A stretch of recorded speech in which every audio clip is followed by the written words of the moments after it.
दोस्तों, पति ब्रह्मचारी की कहानी में जहां एक तरफ सूरज ने आईएएस की कुर्सी छोड़कर इंदौर में इंसाफ का नया दौर शुरू कर दिया होता है, वहीं दूसरी तरफ आईपीएस बनकर लौट रही ईशा को बिल्कुल भी अंदाजा नहीं होता कि उसका सूरज अब आईएएस ऑफिसर नहीं बल्कि पूरे इंदौर का दादा भाई बन चुका है। और सबसे बड़ा सवाल यह है, क्या ईशा को कभी सूरज की असली पहचान का पता चलेगा या फिर सूरज हमेशा उससे अपना सबसे बड़ा सच छुपा कर रखेगा? जी हां दोस्तों, कहानी शुरू होती है जब आरव और अपने पापा को इंसाफ न मिलने के बाद सूरज आईएएस का पद हमेशा के लिए छोड़ देता है। पूरे 1 साल बाद सूरज एक खौफनाक नाम बनकर उभरता है, दादा भाई। सूरज एक ऐसी दुनिया बना देता है जहां कानून भी उसका होता है और फैसला भी उसका। उसके दरबार में गलत के साथ गलत और सही के साथ सिर्फ इंसाफ होता है। इसी बीच सूरज को खबर मिलती है कि ईशा अब आईपीएस ऑफिसर बन चुकी है।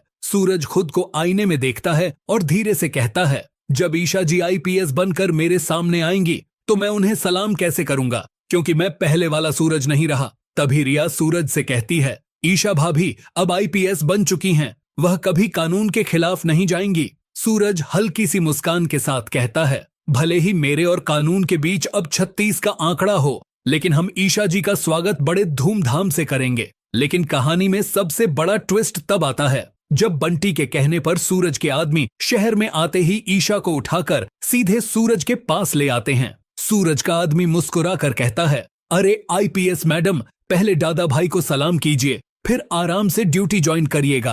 क्या है ना, ऑफिसर छोटा हो या बड़ा, ड्यूटी ज्वाइन करने से पहले हर किसी को दादा भाई के दरबार में सलाम ठोकना पड़ता है। फिर वह बंटी से कहता है, अरे बंटी भाई, आपने ही तो कहा था जैसे ही आईपीएस मैडम शहर में आए उन्हें यहाँ ले आना। देखिए, आईपीएस मैडम को उठा लाया हूँ। पूरे 1 साल बाद ईशा को आईपीएस यूनिफॉर्म में देखकर सूरज की खुशी का कोई ठिकाना नहीं रहता।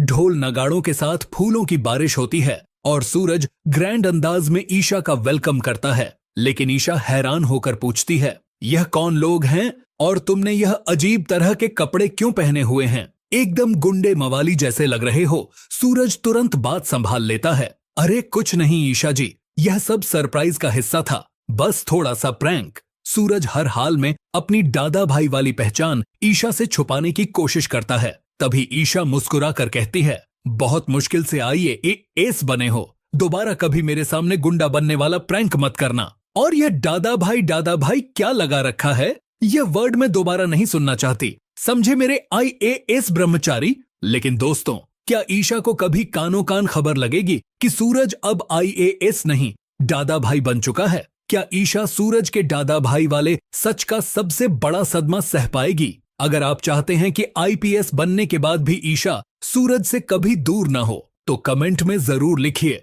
आईपीएस ईशा सिर्फ सूरज की है। वीडियो पसंद आई हो तो लाइक जरूर करें और चैनल को सब्सक्राइब करना बिल्कुल मत भूलिए। तो चलो दोस्तों, आने वाले एपिसोड की कहानी को अब जरा विस्तार से देखते हैं।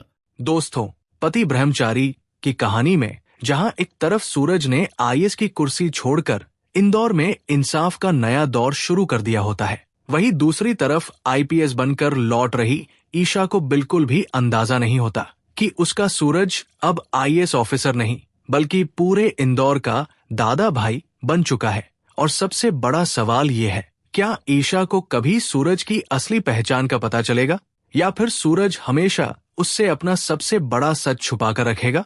जी हाँ दोस्तों, कहानी शुरू होती है अरव की मौत और अरविंद जी के कोमा में जाने के 1 साल बाद, जब सूरज आईएएस की कुर्सी हमेशा के लिए छोड़ देता है। उस दिन सूरज महादेव के मंदिर में जाकर कसम खाता है, न मैं किसी कोर्ट का दरवाजा खटखटाऊंगा, न किसी सिस्टम के सामने हाथ जोड़ूंगा। अब जिस गरीब के साथ जुल्म होगा उसे इंसाफ मेरा दरबार देगा।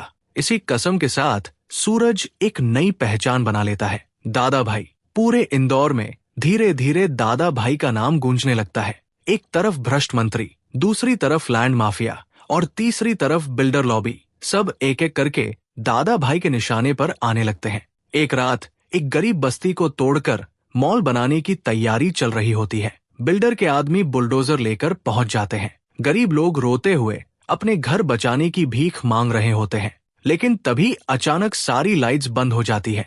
हर तरफ सन्नाटा छा जाता है और अंधेरे में एक आवाज गूंजती है, गरीब का हक छीनने वाले को दादा भाई कभी माफ नहीं करता।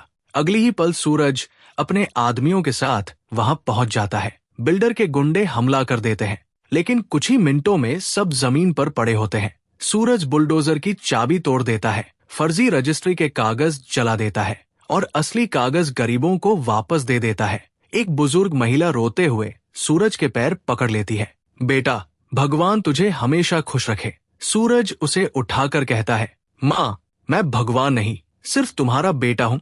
उस दिन के बाद इंदौर की आवाम दादा भाई को अपना मसीहा मान लेती है। हर न्यूज चैनल पर सिर्फ एक ही खबर चल रही होती है, कौन है दादा भाई? पुलिस उसे क्रिमिनल कहती है, लेकिन गरीब लोग उसे फरिश्ता मानते हैं। पूरे 1 साल तक सूरज एक के बाद एक भ्रष्ट मंत्री, लैंड माफिया, बिल्डर और गुंडों के खिलाफ जंग छेड़ देता है। जो लोग पहले डरकर गवाही नहीं देते थे, आज वही लोग कोर्ट में सच बोलने लगते हैं। लेकिन इतनी बड़ी जीत के बाद भी सूरज के दिल का दर्द कम नहीं होता।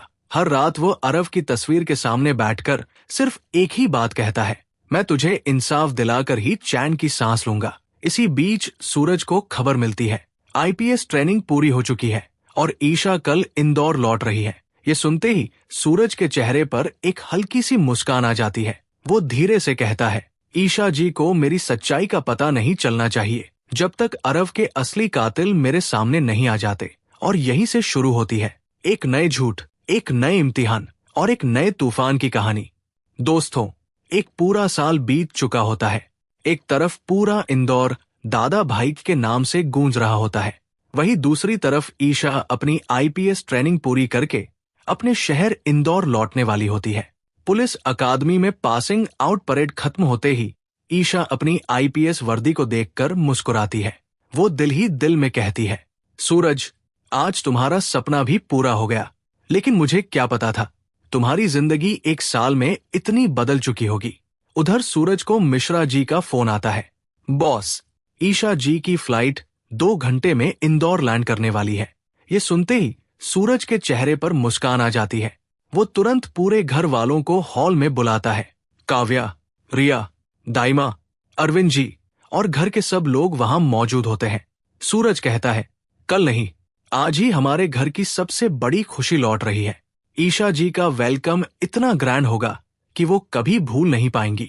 पूरा घर फूलों, लाइट्स और रंगोली से सजा दिया जाता है। ढोल, बैंड, डेकोरेशन, हर तरफ खुशी का माहौल होता है। लेकिन इसी बीच सूरज के चेहरे पर एक उदासी भी साफ दिख रही होती है। वो खुद से कहता है, काश मैं पहले वाला सूरज होता, काश मुझे इतना बड़ा झूठ न बोलना पड़ता।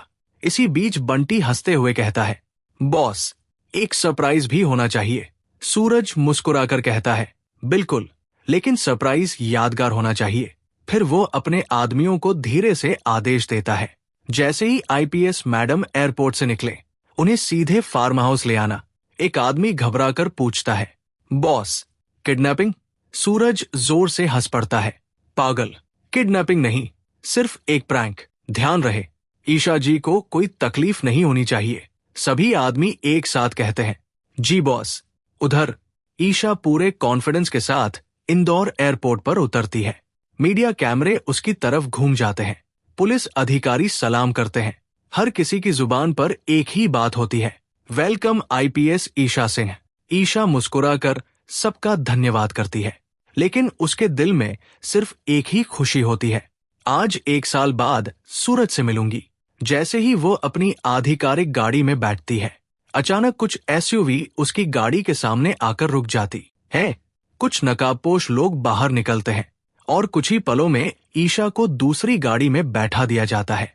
ईशा गुस्से में कहती है, तुम लोग जानते हो मैं आईपीएस ऑफिसर हूं, लेकिन किसी में इतनी हिम्मत कैसे हुई? नकाबपोश आदमी सिर्फ इतना कहता है, मैडम, दादा भाई बुला रहे हैं। ये नाम सुनते ही ईशा हैरान रह जाती है। दादा भाई? क्या बकवास है। कुछ देर बाद गाड़ी एक बड़े फार्म हाउस के सामने रुकती है। जैसे ही ईशा अंदर जाती है, उसके सामने काले कुर्ते, भारी दाढ़ी और काला चश्मा पहने सूरज खड़ा होता है। उसके आसपास कई आदमी खड़े होते हैं। ईशा एक पल के लिए शॉक हो जाती है। सूरज, ये सब क्या है? अचानक ढोल बजना शुरू हो जाता है। फूलों की बारिश होने लगती है। पूरा घर तालियां बजाने लगता है। सूरज जोर जोर से डांस करता हुआ ईशा के पास आता है और कहता है, वेलकम आईपीएस मैडम। ईशा हैरान होकर पूछती है, मतलब? सूरज हंसकर कहता है, बस एक सरप्राइज, मैं एक सीक्रेट अंडरकवर मिशन पर काम कर रहा हूं। ये दादा भाई वाला गेटअप सिर्फ मिशन का हिस्सा है, इसलिए किसी को कुछ नहीं बताया। ईशा गहरी सांस लेती है, फिर मुस्कुरा कर कहती है, तुम भी ना सूरज, एक पल के लिए तो तुमने मुझे डरा ही दिया। लेकिन उसी वक्त ईशा सूरज से एक वादा लेती है, चाहे कुछ भी हो जाए, मैं हमेशा कानून के दायरे में रहकर ही इंसाफ करूंगी। सूरज कुछ पल चुप रहता है, फिर धीरे से कहता है, और मैं कसम खाता हूं, जब तक अरव के असली कातिलों को सजा नहीं मिल जाती, मैं किसी सिस्टम का दरवाजा नहीं खटखटाऊंगा। दोनों एक दूसरे को देखते रहते हैं, लेकिन उन्हें बिल्कुल अंदाजा नहीं होता कि दूर अंधेरे में बैठा एक इंसान उनकी हर बात सुन रहा होता है। गुलाब सिंह। वो फोन उठाता है और सिर्फ एक नाम बोलता है, आकाश। वक्त आ गया है। और फोन के दूसरी तरफ से सिर्फ एक आवाज आती है, इस बार सूरज से हर हिसाब चुकाऊंगा। दोस्तों, जहां एक तरफ सूरज ने ईशा को प्रैंक करके अपनी दादा भाई वाली सच्चाई छुपा ली होती है, वहीं दूसरी तरफ किस्मत धीरे धीरे ईशा को उसी सच के बेहद करीब ले जा रही होती है। और इसी बीच जेल की अंधेरी बैरक में बैठा गुलाब सिन्हा एक खतरनाक मुस्कान के साथ फोन उठाता है। वो धीरे से कहता है, आकाश, अब वक्त आ गया है। फोन के दूसरी तरफ से आवाज आती है, मैं सिर्फ इसी दिन का इंतजार कर रहा था। गुलाब सिंह कहता है, सूरज ने हमसे सब कुछ छीन लिया, अब हम मुझसे उसकी सबसे बड़ी ताकत छीनेंगे। ईशा। अगले ही दिन गुलाब सिंह अपने कुछ वफादार लोगों की मदद से आकाश को जेल से भगा देता है। रात के अंधेरे में एक जेल वैन पर हमला होता है। पुलिस को चकमा देकर आकाश को छुड़ा लिया जाता है। एक सीक्रेट फार्म हाउस में गुलाब सिंह और आकाश की मुलाकात होती है। आकाश गुस्से में कहता है, सूरज ने मुझे जेल भेजा था, अब उसकी जिंदगी बर्बाद किए बिना चैन नहीं लूंगा। गुलाब सिंह मुस्कुराकर कहता है, सूरज को मारना आसान है, लेकिन उसे तोड़ना मुश्किल, इसलिए हम उसके दिल पर वार करेंगे। हम ईशा को ही सूरज के खिलाफ खड़ा कर देंगे। दोनों जोर से हंसने लगते हैं। उधर आईपीएस ईशा सिंह अपनी ड्यूटी ऑफिशियली ज्वाइन कर लेती है। कमिश्नर उसके सामने इंदौर के सबसे डेंजरस क्रिमिनल की फाइल रखते हैं। फाइल के ऊपर सिर्फ एक नाम लिखा होता है, दादा भाई। ईशा फाइल खोलती है, उसमें लिखा होता है, भ्रष्ट मंत्रियों पर हमले, लैंड माफिया के अवैध साम्राज्य का खात्मा, बिल्डर लॉबी को बर्बाद करना, गरीबों की जमीन वापस दिलवाना। ईशा हैरान होकर कहती है, ये अपराधी है या लोगों का मसीहा? कमिश्नर कहते हैं, कानून के लिए वो वांटेड क्रिमिनल है, लेकिन अवाम उसे हीरो मानती है। ईशा तुरंत कहती है, मेरे लिए सिर्फ कानून सबसे बड़ा है, चाहे सामने कोई भी हो। मैं दादा भाई को कानून के सामने लाकर रहूंगी। उधर सूरज को मिश्रा जी खबर देते हैं, बॉस, आईपीएस ईशा ने दादा भाई की फाइल अपने हाथ में ले ली है। सूरज गहरी सांस लेकर कहता है, मुझे पता था, एक दिन ये जरूर होगा। मिश्रा जी पूछते हैं, अब क्या करेंगे? सूरज कहता है, बस इतना ध्यान रखना, ईशा जी को किसी भी हालत में सच का पता नहीं चलना चाहिए। इसी बीच इंदौर के एक गांव से सूरज के पास मदद की पुकार आती है। एक भ्रष्ट मंत्री गरीबों की जमीन जबरदस्ती कब्जा कर रहा होता है। सूरज बिना देरी किए अपने आदमियों के साथ वहां पहुंच जाता है। मंत्री के गुंडे हथियार लेकर सामने आ जाते हैं, लेकिन दादा भाई के आदमी उन्हें घेर लेते हैं। सूरज मंत्री के सामने खड़ा होकर कहता है, गरीब का हक छीनने वाले का हिसाब आज यही होगा। मंत्री धमकी देता है, तुझे पता है मैं कौन हूं? सूरज मुस्कुराकर कहता है, मुझे सिर्फ इतना पता है, तू जुल्म करता है। कुछ ही देर में मंत्री के सारे फर्जी दस्तावेज मीडिया और पुलिस के पास पहुंच जाते हैं। गरीबों को उनकी जमीन वापस मिल जाती है। पूरा गांव दादा भाई के नाम के नारे लगाने लगता है। उधर ईशा भी वही केस इन्वेस्टिगेट करने पहुंचती है, लेकिन तब तक दादा भाई वहां से जा चुका होता है। सिर्फ एक बात हर गरीब के मुंह पर होती है, दादा भाई ने हमें इंसाफ दिलाया। ये सुनकर ईशा और भी उलझन में पड़ जाती है। वो धीरे से कहती है, अगर वो सिर्फ अपराधी है तो लोग उसे इतनी इज्जत क्यों देते हैं? दूर खड़ा गुलाब सिंह सब कुछ देखकर मुस्कुरा रहा होता है। वो आकाश से कहता है, अब अगला वार होगा, ऐसा वार जिससे ईशा का भरोसा हमेशा के लिए टूट जाएगा। आकाश पूछता है, कैसे? गुलाब सिंह कहता है, हम ऐसे सबूत तैयार करेंगे जिससे लगेगा कि दादा भाई इंदौर का सबसे बड़ा माफिया है, और धीरे धीरे ईशा को यकीन हो जाएगा कि सूरज ही उसका सबसे बड़ा दुश्मन बन चुका है। और दोस्तों, क्या गुलाब सिंह ने की ये नई साजिश कामयाब होगी? क्या ईशा कानून के लिए सूरज के खिलाफ खड़ी हो जाएगी, या फिर सच सामने आने से पहले ही सूरज सब कुछ संभाल लेगा? यही होगा कहानी का अगला सबसे बड़ा ट्विस्ट। दोस्तों, जहां एक तरफ गुलाब सिंह और आकाश मिलकर ईशा और सूरज के बीच नफरत का जाल बुन रहे होते हैं, वहीं दूसरी तरफ ईशा की इन्वेस्टिगेशन अब एक ऐसे रास्ते पर पहुंच चुकी होती है जहां से वापस लौटना लगभग नामुमकिन होता है। ईशा को एक अनोनिमस एनवेलप मिलता है।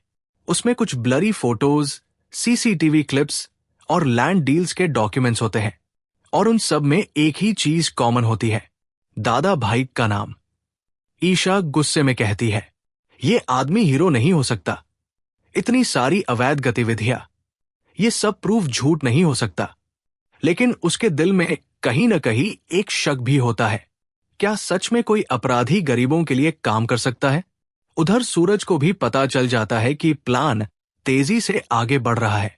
वो मिश्रा जी से कहता है, अब वक्त आ गया है, ईशा को धीरे धीरे सच का एक हिस्सा दिखाना होगा।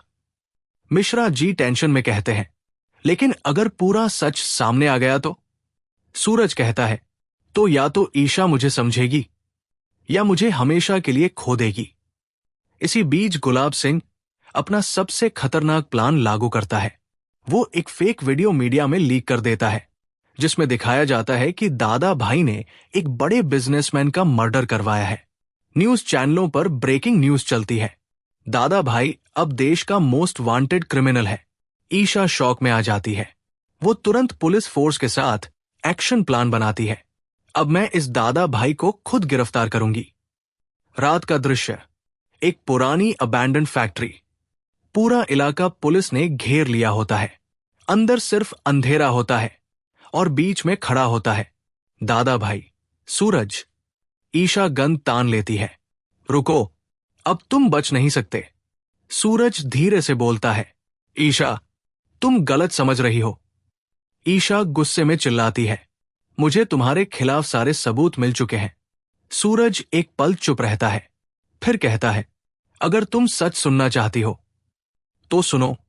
सूरज अपना फोन ऑन करता है और एक live recorded audio video play होता है जिसमें साफ दिखता है गुलाब सिंह और आकाश का पूरा प्लान, लैंड माफिया की डील्स और आरव केस को छुपाने का असली आदेश।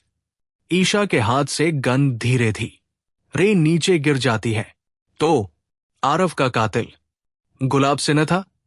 सूरज कहता है, मैं अपराधी नहीं बना ईशा, मुझे बनाया गया। मैं सिस्टम के खिलाफ नहीं गया, मैं सिस्टम के अंदर छुपे जहर के खिलाफ गया हूं। तभी अचानक गुलाब सिंह वहां आ जाता है। बहुत बोल लिया सूरज, अब तेरा वक्त खत्म। तीनों तरफ केओस शुरू हो जाता है। पुलिस फायरिंग, धुआं, अफरातफरी। सूरज और गुलाब सिंह के बीच ब्रूटल कॉन्फ्रंटेशन होता है। ईशा कमान देती है, स्टॉप, दोनों को गिरफ्तार करो। कुछ ही देर बाद गुलाब सिंह को पुलिस पकड़ लेती है। आकाश अंधेरे का फायदा उठाकर भाग जाता है और गायब हो जाता है। माहौल शांत हो जाता है, सिर्फ हवा की आवाज सुनाई देती है।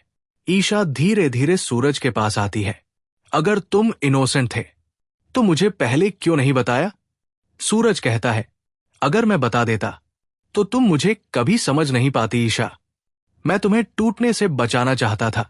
ईशा की आंखों में आंसू आ जाते हैं। वो धीरे से सूरज को गले लगा लेती है, लेकिन उन्हें नहीं पता होता आकाश अभी भी जिंदा है और नया प्लान बना रहा है। और गुलाब सिंह जेल में होते हुए भी मुस्कुरा रहा होता है। ये तो बस शुरुआत थी। दोस्तों, कहानी अपने सबसे बड़े और इमोशनल मोड़ पर आ चुकी होती है। एक तरफ गुलाब सिंह जेल में होता है और दूसरी तरफ आकाश अंधेरे में बैठकर अपनी आखिरी चाल की प्लानिंग कर रहा होता है।